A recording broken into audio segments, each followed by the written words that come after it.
Praise the lord. ఈరోజు ఒక సామెత నేర్చుకుందామా? సామెత గ్రంథం 14వ అధ్యాయం 26వ వచనం. యెహోవా యందు భయభక్తులు కలిగి ఉండుట బహుధైర్యం పుట్టించును, అట్టివారి పిల్లలకు ఆశ్రయస్థానము కలదు. లోకంలో బ్రతకాలంటే మనకు ధైర్యం కావాలి. సమస్యలను ఎదుర్కోవాలంటే ధైర్యం కావాలి. ధైర్యాన్ని ఏ పాఠశాలల్లోనూ నేర్పలేరు, ఏ కళాశాలల్లోనూ బోధించలేరు. ధైర్యం ఏ విధంగా వస్తుందో తెలుసా? యెహోవా యందు భయభక్తులు కలిగి ఉండడం వలన ధైర్యం వస్తుంది. నీ జీవితంలో దేవుని యందు నువ్వు భయభక్తులు కలిగి జీవించినప్పుడు ఎన్నో ఆశీర్వాదాలు ఉంటాయి. అయితే అన్నిటికంటే ముఖ్యంగా గొప్ప ధైర్యం నువ్వు పొందుకుంటావు.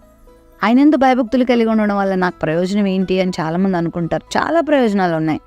జ్ఞానం ఉంటుంది, ధైర్యం ఉంటుంది, ఆరోగ్యం ఉంటుంది, ఆశీర్వాదం ఉంటుంది, బలం ఉంటుంది, దీవెన, ఇవన్నీ కూడా దేవుడు ఆయన యందు భయభక్తులు కలిగిన వారికి ఇస్తూ ఉన్నాడు. మరి ఏ విషయాలైనా ధైర్యాన్ని కోల్పోతున్నావేమో, ధైర్యం లేకుండా నశించిపోతున్నావేమో, ఆయన యందు భయభక్తులు కలిగి జీవించు. యోబు వలే, కొర్నేలి వలే ఎంతోమంది దేవుని భక్తులు ఆయన ఎడల కలిగిన భయభక్తుల్ని నువ్వు కూడా కలిగి ఉంటే దేవుడు గొప్ప ధైర్యం ఇస్తాడు, నిరీక్షణ ఇస్తాడు. ధైర్యంతో అసాధ్యాలను కూడా సాధ్యపరచుకోవచ్చు. ధైర్యంతో నువ్వు జీవించినప్పుడు గొప్ప ఆనందంతో, సమాధానంతో కూడా నువ్వు జీవించగలుగుతావు. మరి ఆయన యందు భయభక్తులు కలిగి జీవిద్దామా?